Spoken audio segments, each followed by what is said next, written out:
காதல் கொல்லாதது, ஒரு காவல் இல்லாதது.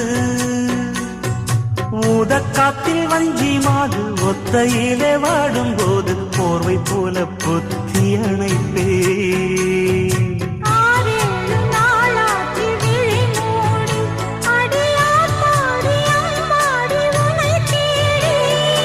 நீதானே மானே என் இளஞ்சோடி, உனை நீங்காது என்றும் என் உயிர் நாடி.